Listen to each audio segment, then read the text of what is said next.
Olá, pessoal, sejam bem-vindos a mais um Incol Pod. E aqui no Incol você pode. Bora lá, vamos para mais uma chamada, Aline? Bora, sala aberta, turma. Chegou a hora da gente conversar de forma leve e descomplicada sobre histórias, conhecimentos, troca de experiência no nosso mundo da tecnologia. Então, pega o seu fone, se ajeita aí no sofá de casa, no banco do carro. Se tiver na academia, corre pro cardio e vamos para mais uma chamada.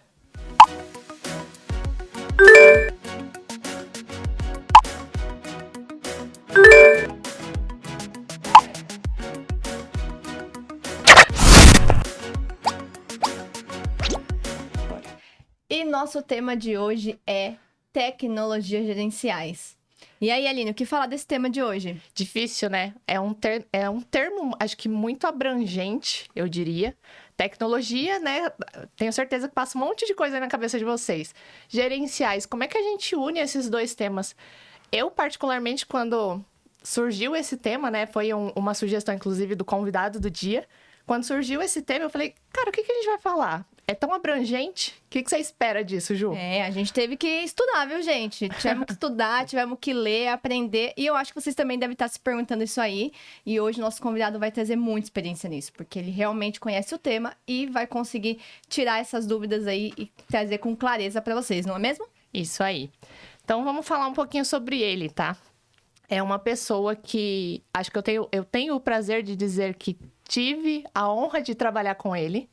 É alguém que iniciou a sua carreira na infra, né? Falando de tecnologia, migrou para processos gerenciais, processos organizacionais, passou pela agilidade, deu consultoria em grandes empresas sobre agilidade e hoje ele fala muito sobre tecnologia para o mercado e está estruturando aí uma mega empresa do mercado, acredito que ele vai mencionar para vocês. Vamos convidar ele? Vamos convidar ele. Seja bem-vindo, Denis Ibanez. Obrigado, gente. Obrigado pelo convite. É um prazer estar aqui. Estou muito feliz de estar participando desse podcast com vocês, dessa iniciativa. E eu espero que hoje a gente consiga ter um papo super legal sobre esse tema, né? Sobre esse tema que precisa ser tão bem cuidado dentro das empresas, que é de tecnologias gerenciais, né? No final, a gente está falando da forma que a gente está fazendo gestão no nosso dia a dia. É isso aí. Então, Denis, seja muito bem-vindo. Obrigada por estar aqui com a gente. Conta aí pro pessoal um pouquinho sobre você, sobre a sua trajetória. A gente deu um resuminho aqui, mas traz aí pro pessoal ali um pouquinho sobre você. Antes de vir para cá, eu tava pensando, né? Falei, onde eu comecei, né? Quando a gente fala de tecnologia, eu sei que vocês têm um foco maior na questão tecnológica. E eu sempre, quando alguém me pergunta sobre carreira, eu sempre penso de onde eu comecei, né? Eu sempre, desde moleque, sempre gostei de mexer com coisas que envolvem tecnologia, né? E tanto que meu pai me deu um curso de WordStar e Lotus 123, que hoje é o Word e o Lotus 123 é o Excel hoje. Então eu comecei MS-DOS, né? Então sempre gostei. Então assim, às vezes eu vejo algumas pessoas que falam, acabei migrando para tecnologia, mas para mim a tecnologia sempre esteve na minha vida, né? Sempre gostei, é um assunto que eu gosto muito. E até hoje, né? Com o advento da inteligência artificial, é um assunto que eu estava estudando mais esse lado de gestão, mas com o advento da IA, eu falei, não, sabe aquele meu lado, né? O meu lado de tecnologia me fez querer estudar um pouco mais a inteligência artificial. E daí eu coloco que meu início mesmo foi ali em 2001, quando eu ingressei no curso de Ciência da Computação e eu comecei a trabalhar com infraestrutura puxando cabos de rede, né? Era bem esse trabalho era cabo mesmo, de subir em fogo, assim, sabe? Mas eu sempre quis trabalhar na parte quando eu conheci esse trabalho, né? Eu tinha que fazer essa estruturação por conta de uma infraestrutura tecnológica que precisava acontecer, né? E eu sempre quis estar ali do lado dos servidores, das máquinas, esse tipo de coisa, e acabei ali, acho que em 2002, no máximo, acho que foi ainda dentro de 2000, eu acabei começando a trabalhar com infraestrutura mesmo, né? Ali nos servidores, NT4, esse tipo de coisa. E eu fui nessa linha de infraestrutura até mais ou menos 2011. 2011 eu já tive contato com o ITIL, que já era uma certificação, né, que você podia tirar, o ITIL Foundation na época, que eu falei, que legal isso daqui, porque os estudos que eu estava tendo até então, por exemplo, quando o Windows XP sai e veio uma nova versão do Windows, né, você praticamente perde aquilo ali. E eu tive a sensação, quando eu comecei a estudar esse tipo de coisa, né? Por exemplo, arte, que era uma coisa que eu não ia perder. Daí eu falei, pô, que legal isso daqui, vale a pena investir nisso daí, né? E eu comecei a estudar já essa linha de gestão. Foi ali, para mim, foi o grande marco. Ali mais ou menos em 2011, mais 2013, daí em 2013 eu comecei a me especializar muito, porque ali em 2011 foi uma coisa assim, pô, que legal, né? Descobri uma novidade. Descobri, mas 2013 eu fiz, aí foi a minha primeira virada na carreira, eu saí dessa linha tecnológica, de mexer ali com infraestrutura e comecei a me aprofundar mais nos modelos de gestão, mas eu só conheci o White. Eu vi o White ali, o White é uma biblioteca enorme, tem muita coisa ali dentro dele. E comecei a falar, nossa, quem tem mais? O que tem mais? E aí começou a minha jornada. E aí fui atrás de gestão de projetos tradicionais, né? Foi aí que eu fui estudar, eu tirei meu PMP, né? Uma certificação que foi super difícil de tirar, foi em 2014. Aí eu fui atrás de certificação que nem o próprio pessoal da Microsoft que desenvolveu a certificação se interessava, que era uma certificação chamada MOF. Microsoft Operation Framework. Nem o pessoal da Microsoft falou, mas para que você foi fazer isso daí? Mas eu gostei tanto do tema e eu tô nessa linha até hoje. E qual foi a relação de você sair de ITIL para gestão tradicional de projetos? Como aconteceu esse... Eu tenho um amigo meu que ele falou assim, né? Quando você vai trabalhar com... Hoje eu entendo de uma forma diferente. Hoje eu entendo que talvez não deveria ser a gestão tradicional do projeto que é fazer isso que eu vou te falar. Mas ele falou assim, você sabe que quando você vai entrar, por exemplo, para a implementação de um processo ágil, por exemplo, um time que não tem gestão de incidentes na operação. O pessoal vai lá, na minha época era, né, papelzinho, que alguém atendia o telefone, eu estava no papelzinho, espetava ali naqueles negocinho de espetar papel ali. A primeira pessoa que chegava, sacava o papelzinho para pegar o chamado de atender. Isso daí não é uma espécie de... Fila. De fila, mal feita, porque às vezes a pessoa... E eu vi isso, tá? Eu só tirava... não, mas aqui não. Pegava, passava. E depois... Eu vou trocar essa fila. Vamos mudar a ordem aqui. Mas eu já vi isso acontecer bastante. A gente mesmo fez. Pô, você não tem um sistema de gestão Eu ali, mesmo né? fiz. Eu peguei essa frase, peguei. Eu fiz. Você olha assim, não, espera um pouquinho, essa pessoa vai esperar.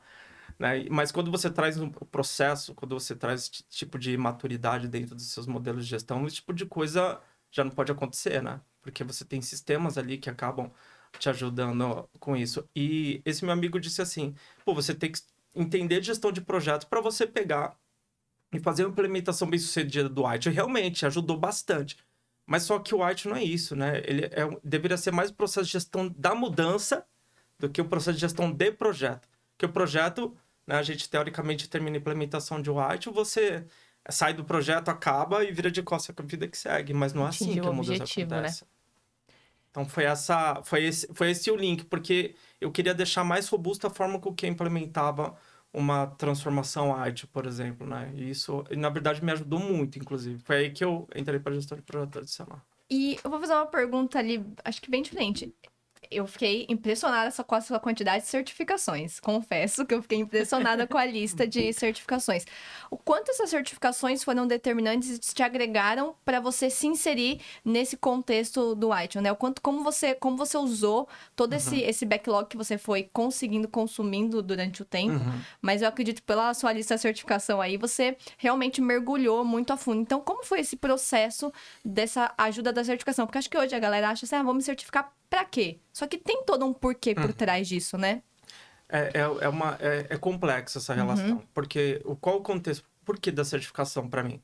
Porque como eu era da área de infra, então para você assumir, sei lá, entrar no data center e assumir uma operação de data center, eu tinha que ter certificações Microsoft ali que comprovasse que eu era apto para operar aquele data center, por exemplo.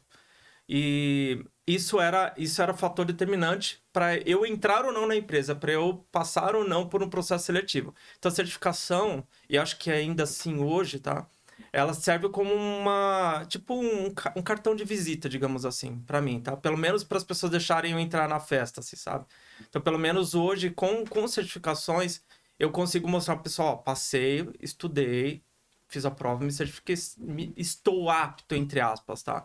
porque hoje acho que teve uma banalização dessa questão da certificação, né? Tanto que, por exemplo, quando eu fiz o ITIL Expert, eu estudei muito para tirar ele. Inclusive, bombei 2 provas, assim, que era coisa... Cada prova, acho que custava na época, acho que era $200 cada prova, assim. Eu bombei, tive que ir lá. E eu não tinha dinheiro, assim, para me dar o luxo de reprovar numa prova, né? Então, eu acabei estudando bastante para isso. Só que, com o tempo, hoje em dia, acho que mudou um pouco isso. Acho que o PMI, por exemplo, com o PMP, acho que ele exige ainda muito estudo. Mas tem muita certificação que não. Tem certificação que a pessoa vai lá, faz o curso te dá o simulado é a prova, você vai lá, faz a certificação e passa na prova. Então, acho que força você um pouco a estudar. Acho que isso é legal. As pessoas que gostam de estudar, elas vão estudar, elas vão aprender bastante. Então, vai ser um diferencial para você, vai te dar uma orientação. Mas também tem essa questão, né? Das vezes, uma pessoa tá concorrendo com alguém que estudou pra caramba pra uma prova. E às vezes uma pessoa que foi lá, fez só pra ter e entrar no lugar, né? E não se aprofunda tanto. Como você comentou, né? Pra estar apto a entrar na festa. Eu tenho um convite. Eu fui convidada, mas é mais ou menos nessa linha, né? O que é triste. O que é triste. O que é triste. Eu queria entender a relação, né? Você falou, lá em 2011, se eu já não me perdi aí nas datas. Não. 2011 foi quando você decidiu sair... 13, foi 13. 13. Que eu saí de infra mesmo e comecei a trabalhar com ele. E você foi pra quê? Você foi fazer o quê depois da infra? Exatamente. Eu continuei cuidando de processos IT, né? Eu continuei trabalhando com projetos de implementação de IT. Mas nesse meio do caminho, inclusive foi um dos pontos que mudou minha vida, digamos assim. Foi quando o instrutor, eu estava fazendo a primeira certificação que chama OSA, do IT, que é a primeira intermediária, depois do básico, essa é a primeira intermediária. E o instrutor chegou e falou, gente, posso falar a verdade? Na verdade, eu nem tô falando mais de IT por aí, eu tenho falado mais de Lean. Falei, Lean? O que é Lean? O que é Lean? E daí eu falei, deve ter uma Mindset certificação, deve ter uma certificação de Lean. Teve a onda dele, né? Tem uma certificação, e tem uma certificação de Lean, daí eu falei, vou fazer essa daqui. Só que eu terminei de fazer a certificação e a pessoa o tempo todo mostrando no livro do Instituto Lean, do Lean Institute Brasil, né? Daí mostrando esse livro, ele falou, na verdade, pessoal, o que eu tô ensinando pra vocês, eu tô puxando todo esse livro aqui. E eu já tenho o hábito de leitura, né? Daí eu falei, vou lá comprar. E, gente, quando eu dei o primeiro passo em direção ao Lean, abriu assim, sabe? Abriu um... Parece a toca do coelho da Alice, assim, sabe? Eu entrei pela toca... A hora que abriu assim, tem tudo isso. E eu diria que hoje a minha jornada atual é muito Lean. Então, até eu ouvi ali, em 2015 eu tirei uma certificação de Lean, que eu comecei... Eu falo que tirei a certificação porque a certificação, sabe o que ela fez para mim? Ela fez eu ter que parar para estudar aquilo. Então, o que eu fazia? Eu pegava a grana, colocava ali, falava, eu vou pagar isso daí. Eu ia lá na instituição, eu pagava a certificação para me obrigar a estudar. Então, eu coloquei lá, eu paguei, tirei do meu bolso, coloquei ali, falei, literalmente um investimento. Ele fez o investimento antes de começar, porque ele vai se obrigar vou perder. A ir lá e fazer. E aí explica pro pessoal, se você tivesse que definir o Lean, como você definiria? O Lean, se a gente for traduzir o Lean é enxuto, né? Tanto que tem um livro chamado The Lean Startup, mas na tradução tá assim, é a startup enxuta. Então, sempre quando eu penso em a primeira coisa é essa questão de enxuto. Mas tem um termo,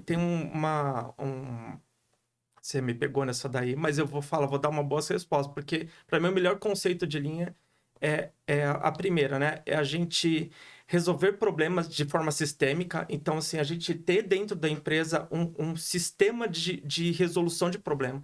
Então, quando eu falo que é sistêmico, todo mundo dentro da organização tem essa habilidade de resolução de problema, né? E a gente eliminar desperdício. São as duas coisas que eu acho que são principais. Primeiro, eliminar desperdício. A gente tem que olhar para o desperdício o tempo todo, né? Por exemplo, uma reunião, que a gente fala que o que é desperdício é o que não gera valor direto para o cliente. Ou seja, não é aquela coisa que o cliente não está disposto a pagar. né? Então, o cliente está disposto a pagar. Se chegar para o cliente, então, cliente, eu vou fazer essa atividade para você, e dentro dessa atividade, eu tenho aqui uma reunião de 1 hora que a gente faz para alinhamento do time, para a gente ver. O cara vai falar, eu não quero que vocês, eu não quero pagar por isso. Pode tirar essa reunião do meu escopo. Eu quero meu software funcionando. Eu quero a minha infraestrutura disponível. Eu não quero pagar por isso. E o que o Lean fala? Pô, a gente vai tirar isso daqui? A gente vai eliminar essa etapa? Não. Só que a gente vai deixá-la desse tamanhico. Enxuta. Então, assim, o Lean, ele questiona o tempo todo. Isso é fantástico no Lean, né? Ele questiona o tempo todo a forma que a gente está fazendo o trabalho. Então, a pessoa que tem um mindset Lean, ela olha, ela vê desperdício praticamente tudo que é lugar, assim, sabe? Ela olha e fala, pô, isso aqui deveria ser mais rápido. A pessoa que tem um mindset Lean, ela tá numa reunião, ela tá vendo que tem 90 pessoas ali reunidas para fazer alguma coisa. Sei lá, das 90, às vezes já aconteceu com vocês, mas das 90, 4 interagindo.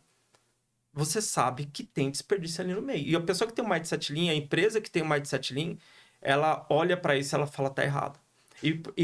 Mas a parte legal do Lean é que, como eu disse, eliminar desperdício e resolver problema de forma sistêmica. Ela não simplesmente olha para aquilo e fala, tá errado. Aí que vem a parte de resolução de problema. Ela olha para aquilo, tá bom, e agora? O que a gente faz com isso daqui? Então, ela tem uma forma científica, o Lean tem uma forma científica de olhar para o problema e resolvê-lo. E mostrar e fazer com que esse problema não aconteça novamente. Então, o Lean é... E tem N ferramentas, o Lean, tá? O Lean tem várias ferramentas. Eu acho que, acredito eu, hoje o Lean, ele consegue dar um sistema de gestão para uma empresa de uma forma ampla, assim, mega ampla, assim. Não tem um lugar que eu vejo que eu não consigo ver que o Lean não possa ser útil para as empresas. Então, resumidamente, para mim, o Lean é tudo isso. Você fala sobre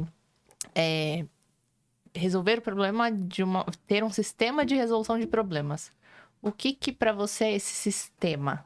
Como é que você classifica esse sistema, pensamento sistêmico? Como desenvolver esse pensamento sistêmico?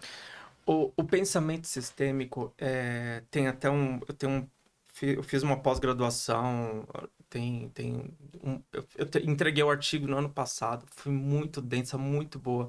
A gente tem brasileiros maravilhosos que estudam o pensamento sistêmico há anos, muitos anos.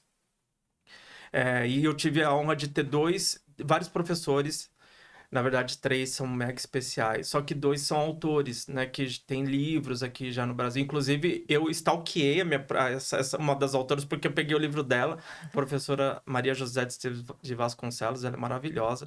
E eu stalkeei, falei, nossa, mulher dá aula em algum lugar, vou atrás dela. Eu achei uma pós-graduação online. Eu nunca tinha ouvido falar da instituição, eu falei, eu não vim aqui por conta da instituição, vim aqui por conta dela. Eu tive aula com ela e a Aurélia de Andrade. São pessoas que são sistêmicas, né? E o pensamento sistêmico, ele se contrapõe um pouco ao pensamento mecanicista cartesiano, sabe? Que é aquele pensamento de... Não sei se vocês já viram alguma situação parecida, mas sabe que quando a gente está com algum problema em algum lugar, é só trocar essa peça, tira essa peça e coloca outra no lugar e o negócio vai voltar a funcionar. Isso é pensamento mecanicista. Uhum. O que, às vezes, as pessoas... algumas equipes fazem, alguns gestores fazem, né? Quando você tem uma peça no seu time que não está indo bem. A pessoa tende a falar, vou substituir essa peça. Então, tira essa peça do time e trago uma outra peça nova para tentar ajudar a resolver o problema. Só que muitas vezes a gente não resolve o problema. Então, o mindset mecanicista é esse de que essa troca de peça é que você entende o todo como uma máquina que deveria ser funcionada perfeitamente, com todas as peças, você sabendo o que cada peça faz, como é que faz. E caso alguma coisa esteja ruim, o que você faz? Substitui, troca, arruma a peça. Não, a peça aqui está defeituosa. Não sei se vocês estão conseguindo já fazer os paralelos, assim, né? Estou visualizando já. Tá visualizando. É isso mesmo. Isso faz um mal danado, né? E esse pensamento mecanicista, inclusive tem vários filósofos, o Capra, por exemplo, tem até um vídeo disponível dele ali, que ele conta um pouco sobre o mecanicismo, né? De onde vem toda essa filosofia mecanicista que vem da ciência tradicional, até essa virada para o pensamento sistêmico, que já não entende as coisas como peças separadas. O pensamento sistêmico, ele entende como um todo integrado. Então, não tem... não adianta... Eu não olho para um problema e olho com aquele problema de forma isolada. Eu não olho se eu tenho sei lá, um problema... Vamos colocar aqui um problema no meu time. Tem alguma coisa de performance no meu time que não está indo bem. Eu não vou falar assim, ali, é a Jo. Não vou pegar e trocar peça. Eu vou entender o time como um todo. E não só o time como um todo. Eu vou olhar como ele está conectado com a empresa, por exemplo. Como ele está conectado com os outros times. O pensamento sistêmico, ele sai de um ponto específico para olhar a coisa de forma mais ampla. Né? Olha as empresas, por exemplo, como está a questão do meio ambiente, né? Desse mindset extrativista que a gente tem. Eles não estão pensando de forma sistêmica. Eles não estão olhando que, por exemplo, algumas empresas, tá? Não sou todas. Algumas empresas não estão preocupadas como elas estão se relacionando com o meio ambiente, mas tem umas que estão. Tem umas que têm essa visão sistêmica. Então, o pensamento sistêmico... Alguns autores já disseram alguma coisa relacionada a pensar de forma orgânica a coisa. Então, por exemplo, quando eu vejo um problema dentro do meu time, dentro de alguma entrega, de alguma coisa, eu não vou olhar assim, aqui é o problema na fase de teste. Não, aqui é o problema... Não, eu vou olhar o todo. Né? Quantas vezes vocês já perceberam, né, que a gente foi tentar atuar num problema, a gente fala, o problema é esse daqui, a gente apontou o dedo, foi lá e a gente olhou no final, não aconteceu nada. Ou às vezes até piorou, né? Então, pensar de forma sistêmica é sair do micro e ir para o macro, né? A gente sair daquela visão que a gente vai num ponto específico achando que a gente vai resolver um problema e a gente expande a nossa visão, a gente olha o todo e a gente vai para um viés mais de contexto, né? A gente vai ser mais contextualista, né? Então, a gente vai olhar o contexto e falar, não, então tá bom. Dentro desse problema, não que talvez eu não tenha uma ação específica que eu tenha que atuar, mas dentro desse contexto grande aqui, grande chance de dar certo se a gente acertar essa ponta com essa, aquela. Então, eu tenho uma solução de problema de forma sistêmica e não aquele negocinho, né, que eu vou ali na ponta. E essa construção de racional sistêmico, você volta para o Lean. Você pensa no seu valor e aí você vem desmembrando a sua linha de raciocínio até encontrar o real problema, eu diria. Ou não necessariamente existe um real problema. Talvez você falou do mecanicista, né? Não é, às vezes, a troca da pessoa. E talvez a gente não esteja falando só de pessoas, sim. né? A gente tá falando da linha de raciocínio. Mas talvez a mudança desta peça não é o suficiente para atingir aquele valor, aquilo que o cliente está disposto a pagar, né? Que é o valor central, para onde todo mundo deveria olhar. Eu queria que você fizesse esse link. Como é que eu construo essa linha de raciocínio? Como é que eu saio desse cenário e me faço esse questionamento? Por que da pergunta? As pessoas, né? Essas pessoas que você mencionou como referência, elas têm essa linha de raciocínio. Mas eu aqui, completamente desentendida. Como é que na minha posição hoje eu começo a olhar para os problemas do meu dia a dia e construir essa linha de raciocínio? Você sabe, Helene, que eu demorei muito tempo para conseguir fazer o link do Lean com o pensamento sistêmico. Demorei muito. Tanto que quando eu comecei a estudar o pensamento sistêmico, foi outra toca do coelho da lista. O pensamento sistêmico é muito mais amplo que o Lean. Muito mais amplo. Ele vem desde o Bertalanffy, não sei, nos anos 50, 40 ou antes, eu posso estar errando aqui, tá?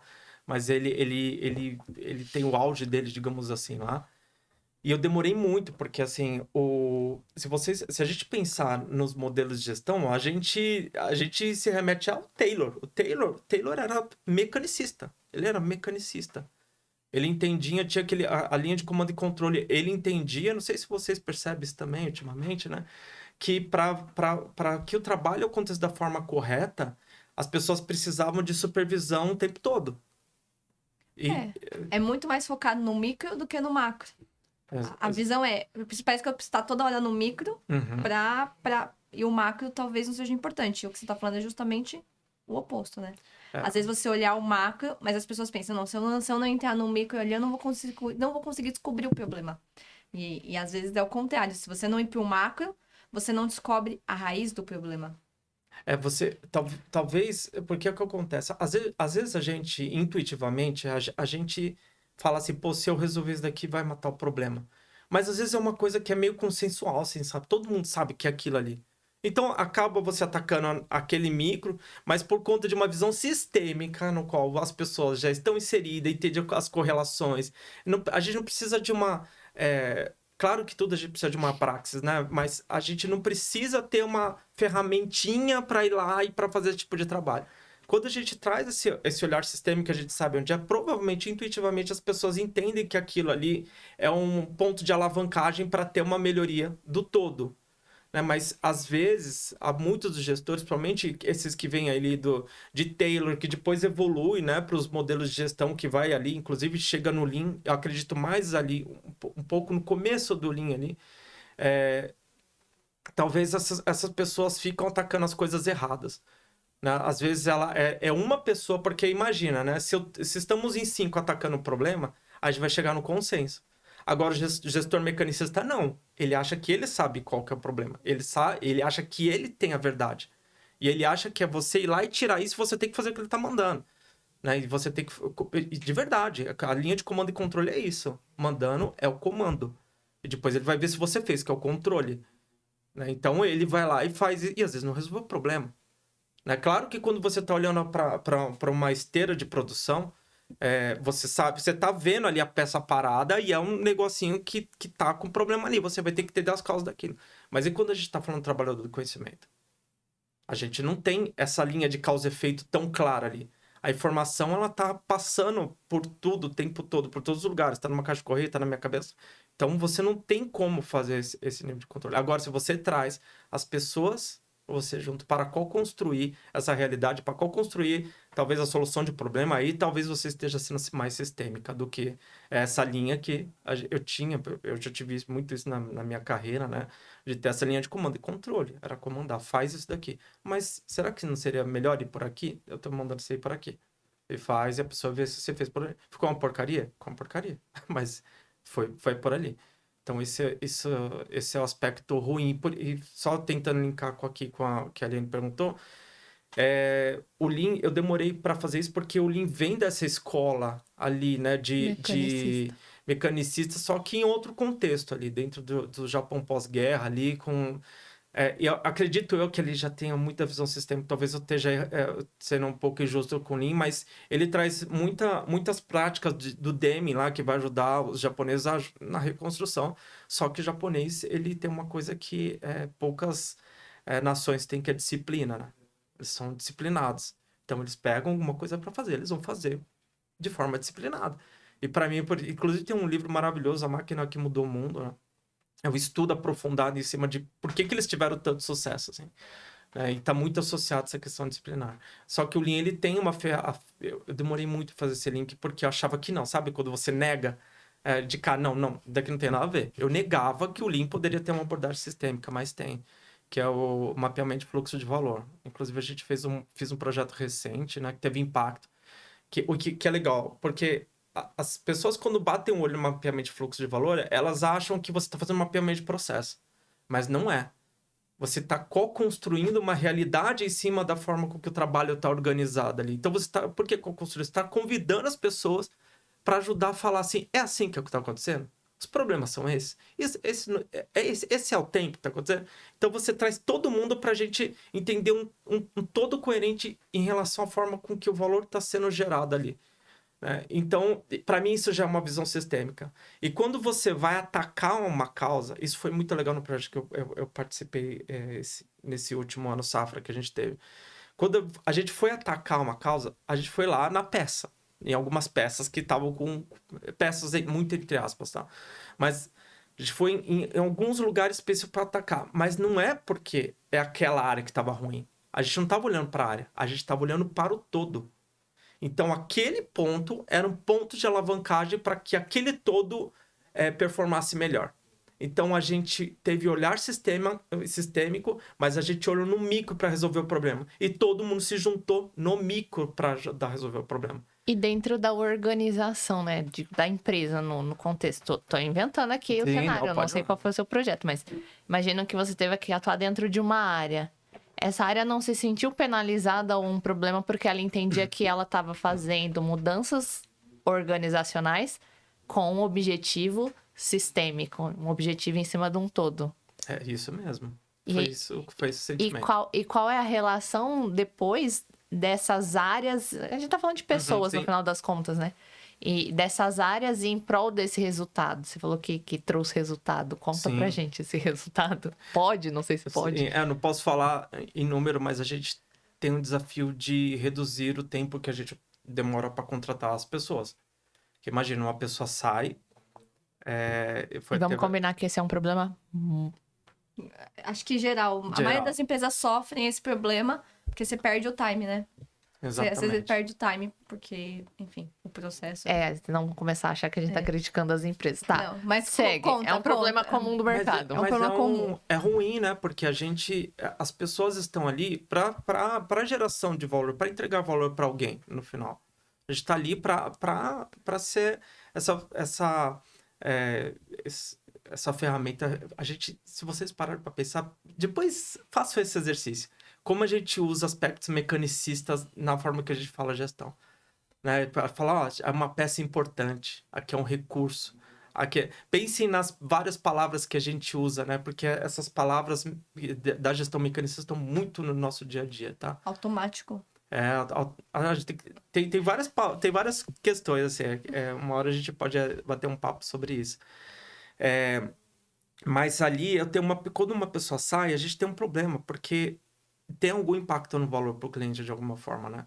Então, quanto antes tem todo um conhecimento que aquela pessoa tem, aquele conhecimento de empresa, né? A gente sabe que cada organização que a gente entra, ela tem um contexto diferente, por mais que você seja mega blaster, quando você chega num lugar, desculpa, a gente tá gatinhando ainda. A gente se sente assim, meu Deus, e agora? Por onde eu começo? Você sente que você precisa se inserir naquele lugar, né? Não é assim um negócio assim, estelou os dedos, eu consigo aplicar tudo que eu sei aqui, tô me sentindo em casa. Não é, a gente sabe que não é assim. Não é, e é difícil chegar alguém pronto. Não, você tem sistema, você tem as suas burocracias, que algumas delas são necessárias e outras a gente pode até ficar discutindo aqui horas. Que poderiam ter sido aplicadas no Lean. Que poderia... A empresa que tem mindset Lean vai olhar aquilo com cara feia, pelo menos. No mínimo. A pessoa que tem mindset Lean, no mínimo, ela vai olhar de cara feia para as coisas. No mínimo, tá? Então, a gente tem alguma coisa que está impactando. Se não impactar, significa que poderia estar havendo algum desperdício ali. Mas, teoricamente, a gente tem esse impacto. Então, a pessoa sai. Eu preciso, quanto antes, colocar uma pessoa no lugar, né? E, a gente vai demorar 100 dias para colocar uma pessoa no lugar. 195 dias para colocar uma pessoa no lugar. A gente não pode ter esse tempo. A gente tem que colocar o quanto antes, porque parece que liga o computador. Dependendo do impacto que a gente tem pro negócio, a gente liga o computador de dinheiro caindo, assim, sabe? Então, a gente tem que... Não só dinheiro, né? Eu tô sendo... usei só como exemplo, né? Mas a gente teria que colocar alguma pessoa ali no lugar para suprir uma atividade, porque provavelmente eu posso estar estressando o time, eu posso estar gerando hora extra, eu posso estar criando uma jornada irregular, eu posso estar fazendo as pessoas trabalhar de final de semana, né? Então, tenho que fazer isso por uma série de motivos, né? O impacto, ele não é só financeiro, né? Não é só financeiro. Ele tem outros reflexos que às vezes a gente esquece de medir. Exatamente. Isso é visão sistêmica. Quais são esses outros impactos? Não é só isso. Não é só dinheiro. Né? Então, o projeto foi esse. A gente reduzir esses tempos. Porque se vocês olharem da atividade que a gente tem ali, do momento que a gente abre, a pessoa sai, né? Que a gente abre uma vaga, até o momento que a pessoa senta, né, na mesa, o que tem de desperdício ali no meio. É enorme. Cara, eu diria que não é nem até a substituição da posição ali da cadeira, né? É o tempo que a nova ocupante da cadeira leva até começar a gerar valor para o cliente, né? E acho que isso não poderia ser medido em cima da entrega desta nova pessoa. Como é que a gente absorve e interpreta o momento em que ela passou a gerar valor para o cliente? Tem período uma aí. curva, né? Tem uma curva de aprendizado, né? Porque a pessoa entra, onboarding, ferramentas, computador, acessos. É uma enxurrada de informação de uma única vez. Então, vai, entra tudo de uma vez só na cabeça dela. E não chega jogando, né? Às vezes, vamos falar de uma consultoria, vamos falar de um desenvolvimento de um de um software, até a pessoa vir, absorver aquela tecnologia, como é que era o padrão de desenvolvimento, ou até entender o negócio do cliente, até ela começar de fato produzir, também tem essa questão tem um investimento aí que precisa ser feito. E é justamente aí que o Lean entra, como, né, não ter esse desperdício. Mas pelo que eu entendi, aí me corrija se eu estiver entendendo certo, eu entendi que, assim, o processo sistêmico, na verdade, ele é a base, né? Ele é da onde eu começo. O Lean, ali é um modelo, é algo ali até que veio da tecnologia japonesa que é uma forma de eu aplicar, de eu buscar tirar esse desperdício, mas eu não posso desconsiderar que eu preciso ter minha base, que é o pensamento sistêmico. Porque se eu não tiver o pensamento sistêmico, eu vou aplicar o Lean, talvez da forma que... Não da forma como você gostaria, como ele precisaria ser aplicado. E aí, né, tô fazendo um link ali com o que você falou. Você falou muito como o Lean é uma tecnologia japonesa. Você acha que até para o pensamento sistêmico e o Lean, essas conexões acontecerem, você acha que a cultura da empresa e a cultura das pessoas que estão inseridas interfere nesse papel? E como fazer, por exemplo, eu vejo que hoje a gente aqui no Brasil é muito assim, né? A gente é louco dos boletos. Se você tiver um boleto, você paga. Se você não tiver um boleto, talvez você não faça. Que é o que você falou da certificação. Então, você acha que a cultura interfere nesse processo que a gente tenta hoje aplicar e trazer todo esse novo mindset para as empresas? Total. A gente... Tem uma coisa que eu tenho discutido em grupos de amigos que... mas eu vou voltar até de novo ao pensamento mecanicista, né? Os frameworks, né? Os frameworks. Tem um framework X, eu não vou citar nomes aqui, porque já tem muita discussão em cima dele. Mas tem um framework se eu pego o Artio. Não posso citar o Artio porque eu falei dele. A gente tem um problema. É fácil. Tem o Artio que fala para você como, entre aspas, fazer, porque o Artio, ele ensina já que é você adotar e adaptar. Não é para você instalar. Você adota o Artio e adapta a sua realidade, tá? Mas muitos outros frameworks, eles chegam e falam, não, você tem que seguir isso daqui, desse jeito. Agora a pessoa não chama mais, o papel dela não é mais bolinha, agora é triângulo. Você não pode mais chamar bolinha, agora você tem que chamar papel, seu é triângulo, vamos mudar o nome de todo mundo. Errado isso daí. Porque a gente tem que olhar que, por exemplo, aquilo funcionou em determinado contexto, uma determinada cultura. Por exemplo, a cultura japonesa e o Lean. A forma que eles aplicaram o Lean lá no Japão não vai ser a forma que a gente vai aplicar o Lean no Brasil. Porque a gente tem algumas coisas boas e algumas coisas que não tão boas assim em relação à forma que eles aplicaram. Da mesma forma que eles também. Eles têm a forma boa, disciplinada, etc. Mas também eles têm as coisas que não são tão boas assim. Então, dentro do nosso contexto, qual o melhor que a gente pode fazer com as ferramentas? A gente olha para o Lean não como uma seita, né? Como uma bíblia a ser seguida. A gente olha o Lean como um modelo que a gente pode se inspirar para a gente olhar para dentro do nosso contexto, né? E a gente adotá-lo da melhor forma possível. Porque mesmo o Lean, mesmo você explicando desperdício, mesmo você falando de valor, você fala um monte ali. Né? No final, quando as pessoas, algumas pessoas, tá? Para não generalizar, as pessoas viram, beleza, vou continuar meu dia aqui. Continuo fazendo as coisas do mesmo jeito. Então a gente mudou o mindset. A gente não mudou, né? Então, tanto que tem até... E eu já fiz isso algumas vezes, né? Pô, você achar que treinar... treinei a pessoa. Não, tá tudo certo agora. Não, eu tenho 100% do time aqui treinado em Lean. Todo mundo conhece Lean. Por que tá assim ainda? Eu não mudei cultura. Qual o contexto ali? Então, a importância da gente, no momento dessas transformações, a gente fazer leitura de contexto, a gente entender onde a gente está inserido, quem são as pessoas, como é que são, cultura do lugar, cultura da empresa, para eu chegar e falar, pô, como eu vou trazer o Lean, fazer as pessoas entenderem o pensamento enxuto? Aí eu acho e que você falou tem total coerência, né? Até voltando na sua fala, que eu achei fantástica, porque o pensamento sistêmico já começa falando que é pensamento, né? Pensar de forma sistêmica é você ter um olhar sistêmico na vida. E assim, o Lean só fez só teve essa lógica sistêmica para mim quando eu desenvolvi a lógica do pensamento sistêmico em mim. Aí eu nunca tinha visto o VSM, o Value Stream Mapping, né? Ou mapeamento de fluxo de valor. Eu nunca tinha visto o VSM como uma ferramenta sistêmica. E você, como pensador, depois que você adquire, e eu estou no processo de aprendizado em relação ao pensamento sistêmico, porque ele é muito denso, muito extenso. Teve livro que eu li, sei lá, 5 páginas, eu falei, eu não tenho condições de continuar lendo esse livro. Eu fechei, ó, e guardei. E peguei um livro mais fácil, tão denso que é. Ainda não era o momento, você vai Não precisar era o momento. absorver é uma camada antes de chegar nele. Exatamente. E você chegou, né, a pergunta da Ju fez esse gancho, né? Você chegou na organização, o impacto organizacional desse pensamento nas empresas, né? E como é que a gente faz esse link com a tecnologia gerencial, né? Acho que a gente chegou no tema da nossa conversa. Pô, a gente se empolgou, porque demoramos chegar lá, mas como é que você define a tecnologia gerencial e o impacto dela na organização? Eu acho que esse é o ponto crucial do nosso papo.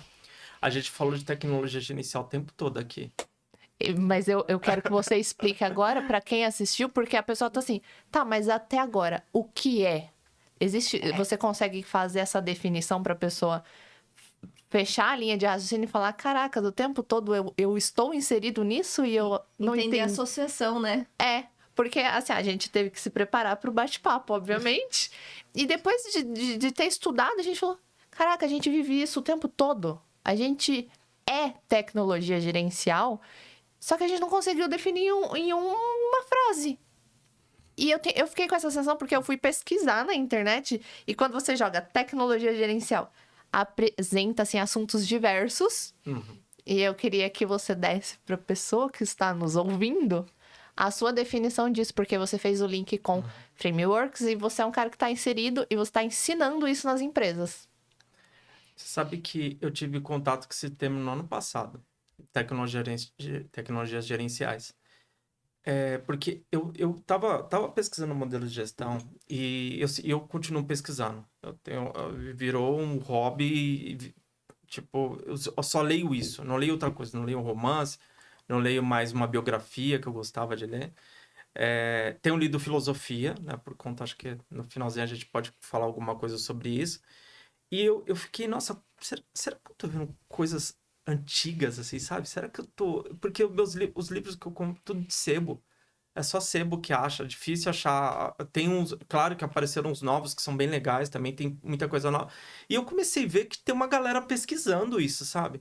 Tem uma galera pesquisando, desenvolvendo. E eu falei, pô, não é uma coisa assim, sabe? Modelo de gestão, parece que existe um jeito de fazer do passado e que a gente tem que seguir e a gente tem que aprender. Mas não. Tanto que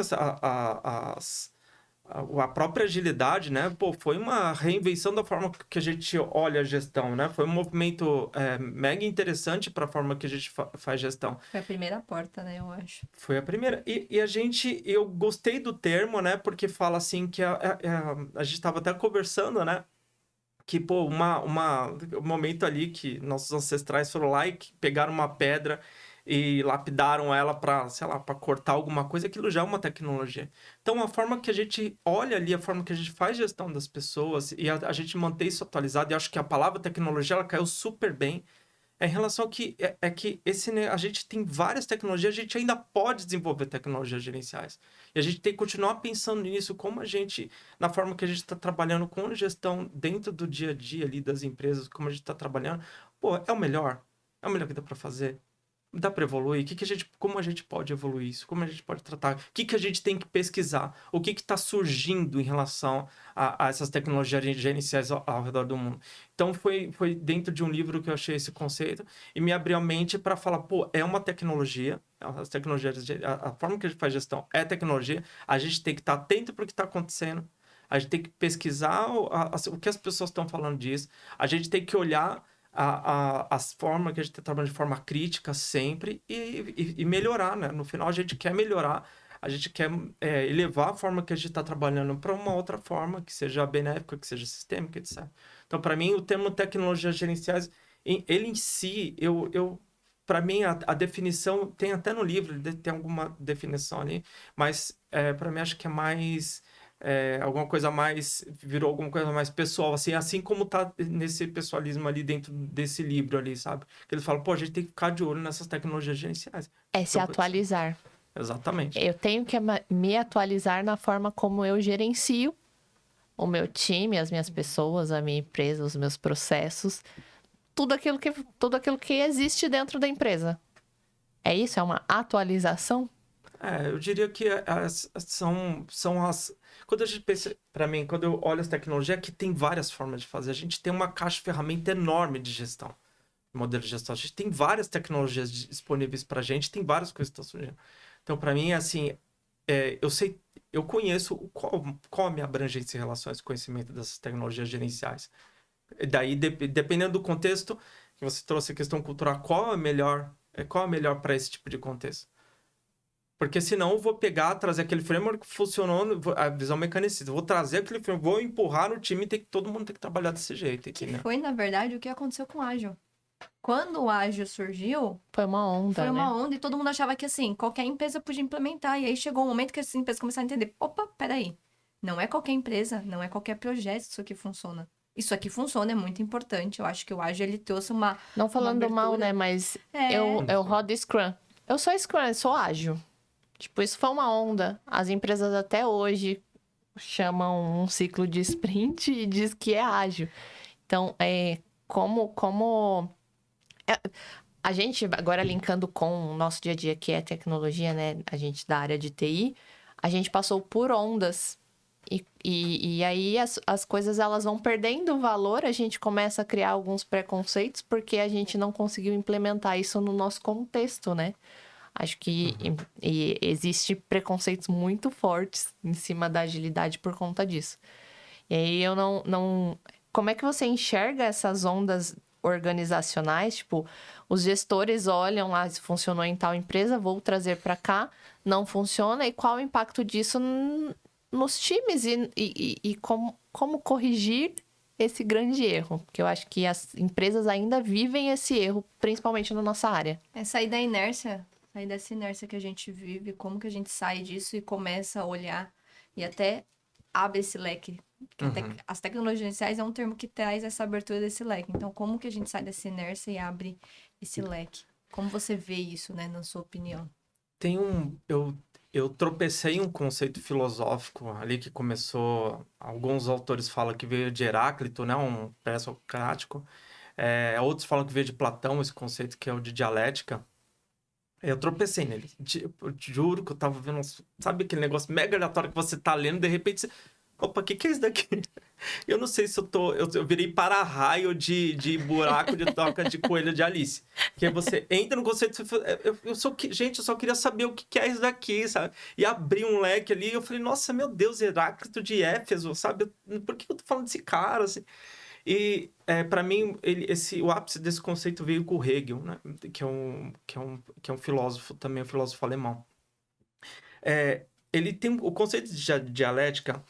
Ele entende que o mundo tem essas ondas, assim, sabe? É espiralar para cima, né? A gente imaginar uma espiral, ela subindo em direção a alguma coisa. E ele fala... Ele tem um termo que chama Aufhebung, que é uma palavra em alemão, que dentro dessa única palavra tem 3 coisas diferentes. Que é a negação, a manutenção de algo que é importante. Imagina uma palavra que tem esses 3 sentidos, tá? É isso que eu preciso que vocês imaginem. Essa palavra que tem esses 3 sentidos. A negação, a manutenção de algo que é importante e a elevação dela para um nível superior.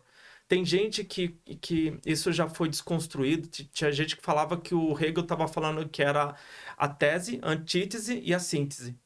Mas não é esse o conceito. Mas muita gente utilizou a dialética falando que é esse movimento de tese, antítese e síntese. Mas teve um autor chamado Leonardo Condry, se eu não me engano. Ele tem um livrinho bem pequenininho chamado Dialética, minúsculo, assim, coisa de você senta ali meia hora e você termina um livro. Parece um gibizinho. Só que é muito denso o livro. Sabe aquele perfume pequenininho, só que é maravilhoso, assim, sabe? Você lê meia hora porque te prende. Mas se você pegar uma página daquele livro ali, uma página, te juro, desse tamanho, que é pequenininha ali a página. Você tem tanta coisa ali dentro daquela página que você teria que fazer uma faculdade, uma pós-graduação e um mestrado para entender o que está escrito naquela única folha.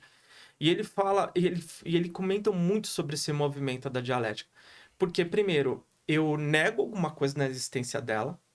Eu nego, falo, não, isso daqui não é assim. Eu mantenho alguma coisa que importa em relação àquele item. Ou seja, ok, eu tô negando, mas eu não nego aquilo como um todo. Eu nego que aquilo, desse jeito, não dá, mas só que eu preciso manter isso daqui para continuar meu movimento. Eu tô no movimento. E depois eu elevo isso daqui para um outro nível. Ah, não. Eu tô elevando isso daqui para um nível superior. Agora isso daqui tá melhor. Né?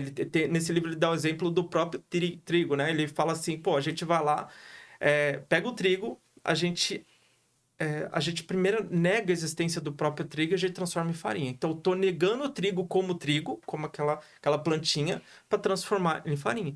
E ok, depois que eu fiz a farinha, eu pego, vou fazer um pão, tô transformando esse item no nível superior. Então, eu neguei a existência dele, mantive alguma coisa que é importante dentro desse item e trouxe para outro nível.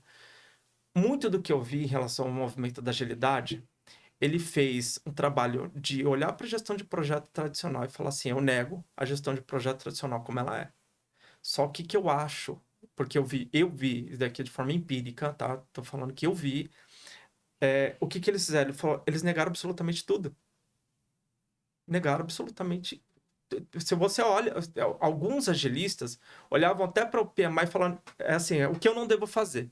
É isso daqui, eu não posso fazer. Não pode ter cronograma, não pode ter um termo de abertura de projeto, eu não posso ter uma estrutura analítica de projeto, como é EAP, que se não me engano que é esse o nome, faz tempo que eu não estudo isso. EAP ou WIP?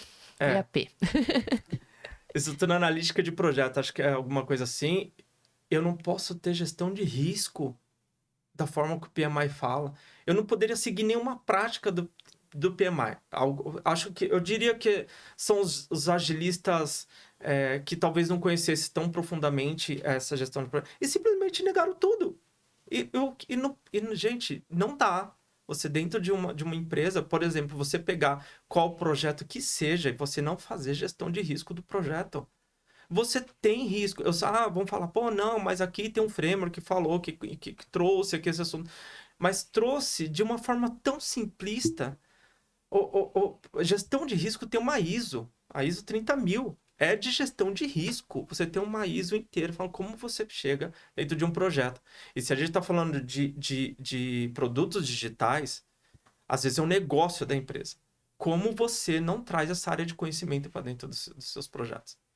Como você não mantém, por exemplo, um termo de... Você pega um termo de abertura de projeto... Eu também teve uma época que eu entrei nessa vibe, tá? Eu tô falando isso porque eu entrei nessa vibe de não, PMI. E era PMP, tá? Eu quase, sabe, negando todo... Mas por que não? Por que não?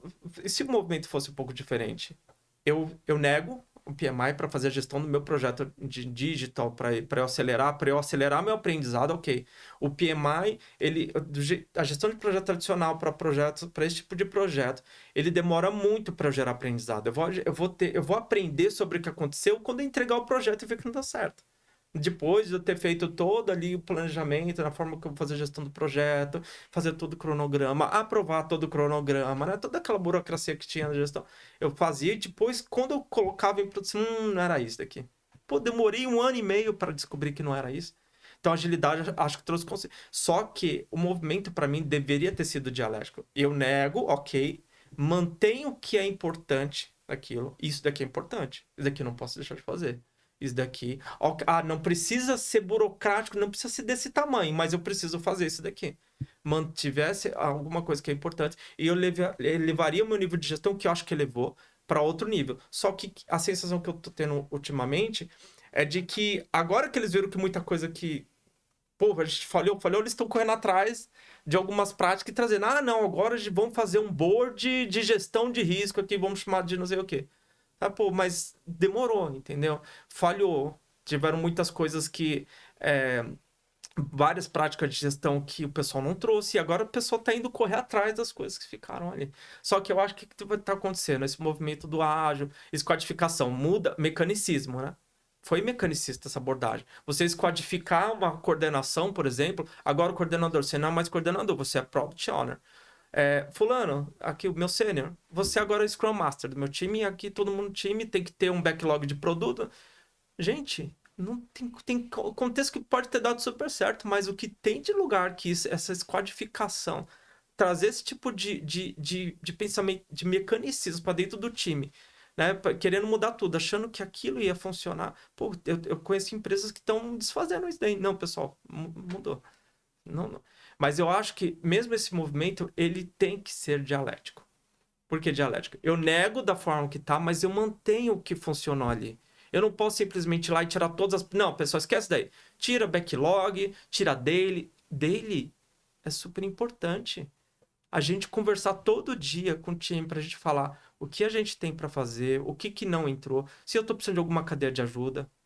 Aline, eu tentei fazer isso daqui, eu não consegui, preciso da sua ajuda. Você me ajuda? Me ajuda. A gente fazer isso de forma disciplinada todo dia é super importante. Agora eu vou simplesmente também fazer o mesmo movimento simplesmente ignorar tudo que foi construído e não manter nada. Eu acho que a gente tem que... Todas as transformações, elas deveriam passar por isso. Entender esse movimento dialético. Para eu sempre... Nego, mantenho o que importa e eu trago para o nível superior. E assim eu continuo. Esse movimento, ele não para. Porque eu cheguei no outro momento, eu vou ter que negar coisas, manter o que importa e subir.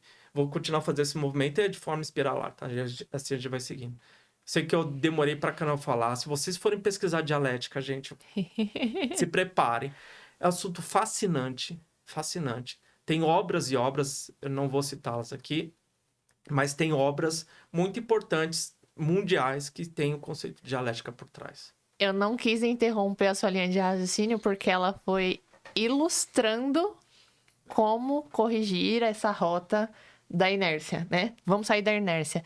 E não quis interromper porque, cara, enquanto você estava aqui explicando e gesticulando, eu tava vendo o trigo sendo trabalhado, virou a farinha, tô fazendo pão. A minha cabeça tava processando junto. Acho que a gente caiu no buraco da Alice.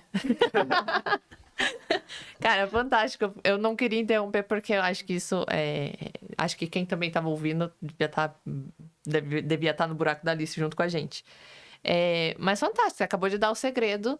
Eu acho que algumas pessoas que possuem o pensamento sistêmico, elas praticam isso, mas elas não sabiam o que elas estavam fazendo na dialética. Eu acho realmente que eu faço, mas eu não sabia que essa era a definição. Você acabou de dar a definição disso. A Ju me cutucou aqui, tem vários assuntos que eu ainda queria perguntar. A gente falou sobre atitude, a gente não falou sobre atitude ou para atitude EE. Ela me cutucou aqui por conta do horário, mas pra gente, eu não queria finalizar sem a gente entrar nesse ponto dentro da gestão organizacional. Como é que você define e coloca esse termo dentro desse contexto pra gente? Porque aqui eu acho que a gente trouxe termos que a galera diferentes. Talvez não conhecia, já ouviu, pratica, às vezes não sabe como que é esse termo. Então, eu acho que esse termo a gente tem que falar mesmo. É um ponto que eu queria ouvir um pouquinho. Atitude E, O. Uhum. Eu li isso no livro da professora Maria José, que eu acho que ela trouxe do Humberto Maturana, que é um biólogo chileno, sistêmico também. E ele fala que ele e ela, né? Os dois falam sobre essa questão da atitude ou que a gente tem, às vezes, no dia a dia. Ou gestão tradicional, ou gestão ágil. Aqui, ou eu faço aquilo, ou eu faço isso. E eles falam que isso vem muito da ciência tradicional. Tem um aspecto, e vem muito do pensamento mecanicista também. É isso ou aquilo. Não tem... Não, ou vocês trabalham... Gente, hoje em dia acontece muito isso. Não, aqui a gente é ágil. Não, isso daqui não. É isso ou isso. Eu passei por um escritório de processo uma vez e falou, não, a gente trabalha com processo de infraestrutura. A gente não ajuda o processo de desenvolvimento de sistema. Ou é isso ou é aquilo. Então, essa é a atitude ou que vem ali do mecanicismo, que vem da ciência tradicional, que acaba separando. Separa. Eu acabo sendo antissistêmico, digamos assim, né? Eu separo as coisas. Eu tenho que separar. Para eu chegar... É claro que se eu pegar um pensador sistêmico, ele vai falar isso daqui... Um teórico sistêmico, ele vai falar isso melhor que eu. Mas esse negócio de separar as coisas para eu chegar onde eu quero chegar e falar, não, isso aqui ou é isso ou aqui. Não, isso daqui eu não vou ver agora. Isso não é uma abordagem sistêmica. A abordagem sistêmica é do EE. Não, é isso, a agilidade e gestão de projeto tradicional. É o que eu falei ali, é a área de infraestrutura e a área de desenvolvimento. A gente tem que trabalhar junto. Não é essa abordagem ou aquela abordagem. É essa. A gente não falou da dialética agora. É uma e a outra. Né? Pode ser. Claro que no momento dialético a gente fala que a gente mantém nega alguma coisa e mantém. Mas essa é uma atitude E. Né? Então, acho que isso daqui para mim é muito forte, assim, essa questão do ou e do e. Por que não? Por que não? Ok, porque... até falando, a gente estava conversando, né? Quando eu estava conversando com a Aline sobre isso, a gente está falando de ambidestria da gestão, né? Da gestão, sei que eu estou entrando em outro assunto, mas a gestão que é pautada no presente, entender os dados de hoje, do que está acontecendo hoje, dos dados do passado, do que aconteceu, dos números que a gente teve, tá. E o futuro? E o que está acontecendo? O que eu tenho de sinal de mudança desvendando vários futuros diferentes para mim? A gestão não está olhando... Mas eu preciso parar de falar do hoje, do passado, e começar a falar do futuro? Isso ia ser atitude ou... Né? Por que não eu integrar tudo isso daqui? Eu juntar tudo? Não, a gestão tem que falar isso e isso daqui.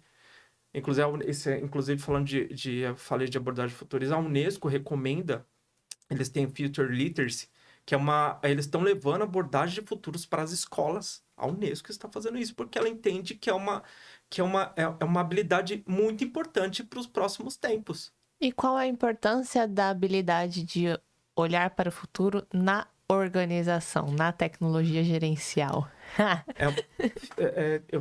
Recentemente eu fiz um curso bem importante no W Futurismo, chamado Foresight, e para mim é mais uma tecnologia gerencial importantíssima, é mais uma tecnologia que a gente tem na nossa caixa de ferramentas ali, que nos prepara melhor para o futuro. Porque assim, há muito tempo atrás, alguns anos atrás, as coisas elas meio que se mantinham. Né? Inclusive tem um case da Shell. Eu posso falar rapidamente desse... Claro. Pode, fica à vontade. Eu vou falar rapidamente da Shell. Nos anos 70, a Shell, os 60, se eu não me engano, 60 e pouco, assim, os gestores da Shell, eles acreditavam que o preço do petróleo se manter estável. Ali, acho que era 3 dólares o barril do petróleo. Onde como tá hoje. Que se manter estável. Olha o futuro. Essa era a crença. Futuro.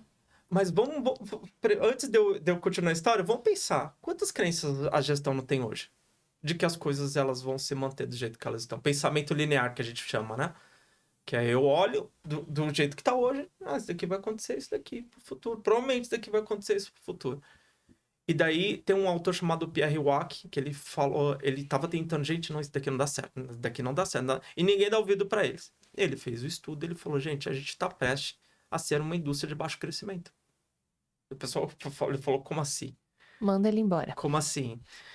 E ele fez uma proposta, ele falou, a gente não tem um cenário, a gente não tem no futuro um cenário único. A gente não tem uma coisa única que vai acontecer. Quando a gente tem certeza do futuro, isso daí é um Kees van der Heijden, se eu não me engano, que é uma pessoa que trabalhou também na Shell, ele escreveu um livro chamado Planejamento por Cenários. Ele falou, quando a gente tem certeza de alguma coisa do futuro, isso é pra vida, gente. Isso daqui é pra vida. Quando a gente tem certeza de alguma coisa, tem mais de um cenário possível. E foi isso que o Pierre Wack falou. A gente tem que olhar para vários cenários. A gente tem que ver, e se acontecer isso? E se acontecer que se a gente faz isso para uma viagem, às vezes a gente vai para viagem, a gente não... e se isso acontecer? Então vou ter um seguro-saúde. E se isso acontecer? Então vou levar um guarda-chuva. E se isso acontecer? Então vou levar repelente. A gente pensa em vários cenários e a gente pensa no quê? Nas estratégias da nossa mala, da nossa viagem, que a gente tem que adotar para os diversos cenários. Por que a gente não faz isso no nosso planejamento das organizações de futuro, de longo prazo? Por que eu não olho para esses cenários? Geralmente, as organizações estão no pensamento linear. Elas olham assim, não. O crescimento, a Shell, o planejamento da Shell, isso está registrado nos livros, eles falavam que era coisa, todo ano era aumento de 6%. Aumento de 6%. E ele falou, gente, ele abriu os cenários. E o que aconteceu ali nos anos 70? A crise do petróleo. que o barril do petróleo saltou de $2 para $11 o barril, por causa do embargo da OPEP. Não sei se vocês sabem, mas teve nos Estados Unidos, eles até mandaram reduzir a velocidade dos carros para gastar menos combustível. Tamanho impacto. E a Shell foi a única empresa no mundo preparada para isso. Porque fazia planejamento por cenários. Olhava para vários cenários. Um dos cenários, eles sabiam que se acontecesse aquilo, quais deveriam ser as estratégias que eles deveriam adotar caso aquele cenário acontecesse. Teve impacto para a Shell? Teve impacto. Só que foi menos doído. Eles já estavam exercitando mentalmente, caso aquilo acontecesse, o que eles deveriam fazer. E eles não foram pegos com a calça arreada, digamos assim, tá? Agora, as outras empresas de petróleo ao redor do mundo, todas sofreram impacto. Eu acho que, se eu não me engano, 2 anos depois, a Shell virou a número 1 e eles trabalham com cenários até hoje. Se vocês acessarem o site da Shell, vocês vão ver uma parte de cenários hoje que eles colocam lá para você consultar, para organizações não governamentais, para escolas. Quem quiser acessar lá, eles têm um relatório falando do que eles estão vendo do futuro. Esticam para daqui 50 anos, o que pode acontecer. Então, eles estão fazendo isso o tempo todo. E isso entra dentro do planejamento do dia a dia deles. Agora, com base nisso, como a gente faz hoje a nossa estratégia de longo prazo, sem olhar para múltiplos cenários? A gente está olhando para uma janela só.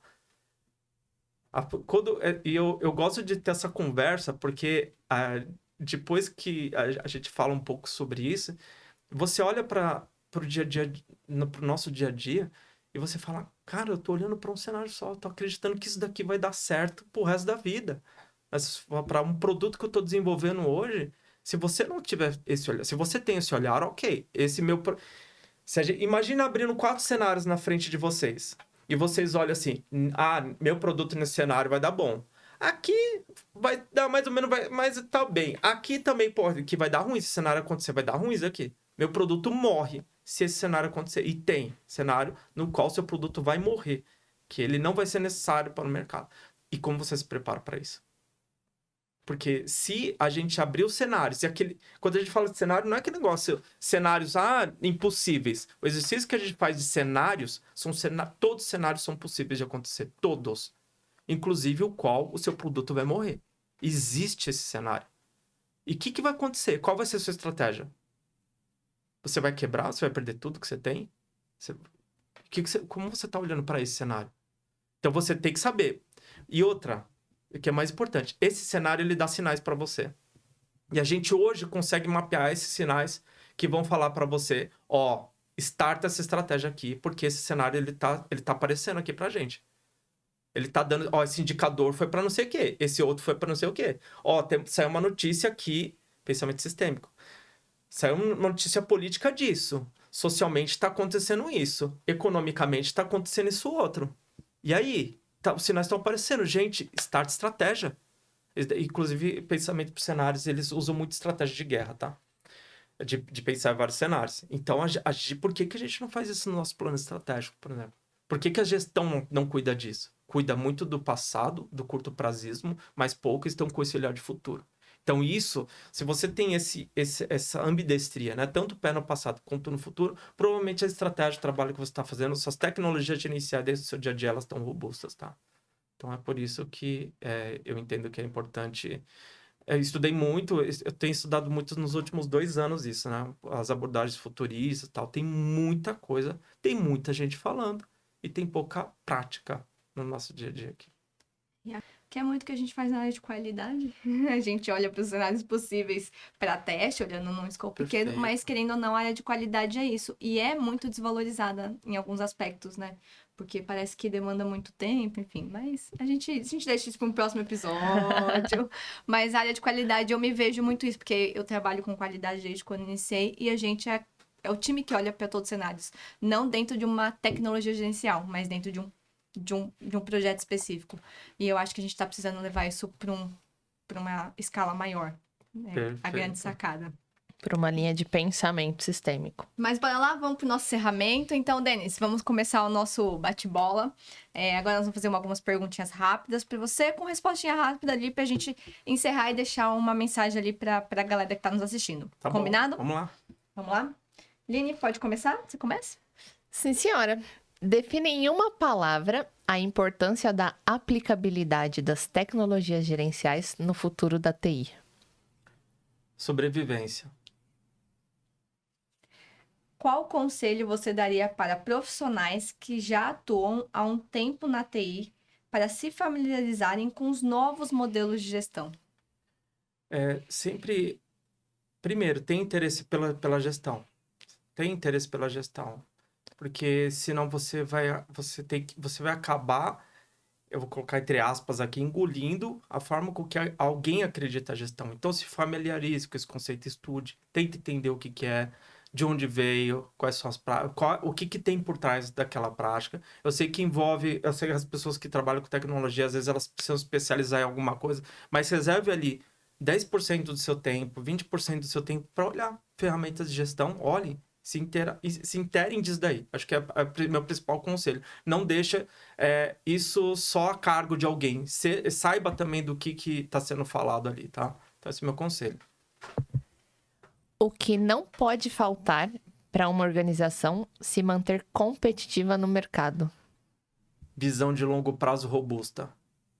Visão de longo prazo robusta. Isso não pode faltar. Propósito, né? Em uma palavra, o que o profissional de TI jamais pode fazer quando se deparar com um novo modelo de gestão? Negar de imediato, falar que isso não serve, porque provavelmente ele deve estar... Aí eu falo uma palavra, né? Não, Então, tá ótimo, mas você tá explicando, mas a palavra é negar. Mas pode explicar. Só negar o modelo de gestão. Negar o modelo de gestão. Ele falar assim, não, isso não serve para mim. Eu acho que a pessoa tem que... Desculpa dar uma explicação disso, mas ela tem que entender por que isso está chegando, qual é o contexto daquilo, pensamento sistêmico, sabe, em torno daquilo. Não pode simplesmente negar, falar não, e se fechar no mundo, porque vai ser pior para ela. A atenção para ela vai ser piorada, assim, sabe? Então, acho que é negar a palavra. E aí, agora a gente quer o inverso. Em uma palavra, o que o profissional de TI deve fazer quando se depara com esse novo modelo?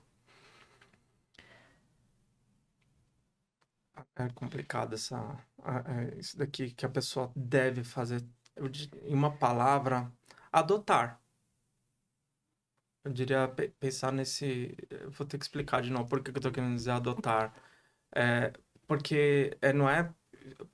Porque assim, a gente falar que a pessoa tem que receber aquilo ali, ela não fazer uma crítica, seria antidialético, porque a dialética em si ela já fala pra gente, mas ela tem que olhar e falar, tá bom, isso está chegando, entender as necessidades, o porquê daquilo está chegando, que problema aquilo está endereçando, porque as tecnologias gerenciais, assim como qualquer tecnologia, ela vem para resolver algum problema pra gente. Então a pessoa tem que entender que problema aquilo está resolvendo. E se ela entender que não, tentar conversar, tentar trazer uma base por que aquilo aquilo pode funcionar ou não, e dando tudo certo, ela adotar para ela aquela prática e seguir. Agora, minha recomendação é que sempre as pessoas entendam, né, o que está chegando, por que aquilo é importante. Simplesmente, chegou, pessoal, ó, agora você é PO, você é coordenador, agora você é PO. Não por quê? Que problema eu trazer essa questão, eu mudar o papel de coordenador para PO? Que problema que eu estou resolvendo? Isso é mais 7 Lean também. Que problema estou tentando resolver com isso aqui? Então, acho que a adoção é tipo, tá chegando, faz sentido. Então, eu não vou ser aquela resistência, assim, sabe? Eu vou adotar aqui, vamos se adaptar. Eu diria que adaptação é a melhor palavra. Melhor do que adoção, Melhor né? que adoção. Adoção eu tenho que aceitar. Eu já adotei, é isso, eu vou ter que fazer. Adaptação, eu tô aplicando a dialética. Exatamente. Eu posso ter negado, mas eu vou pegar a parte que eu acredito e vou utilizar. Olha, eu respondendo a pergunta do convidado. Não, desculpa, gente. Eu demorei... Eu acho que eu enrolei vocês para trazer uma palavra melhor. Aí eu falei. Talvez precisasse demorar ali uns 10 minutos para falar. Já que eu faço melhor. Não, mas tranquilo. Bom, é isso, Denis. A gente queria agradecer a sua participação. Eu acho que para quem tá assistindo vai ser um tema ali que vai abrir a mente, vai trazer muitas coisas. Para mim foi um tema muito importante que eu acho que eu não tava, não tinha entrado nesse assunto assim. Queria agradecer a sua participação. E pessoal, fechamos, então, mais uma chamada no nosso Call Pod, tá? Não esqueçam de compartilhar o vídeo, dê o like, ativa o sininho para vocês receberem os próximos vídeos. Interajam com a gente nas redes sociais, tá bom? É muito importante.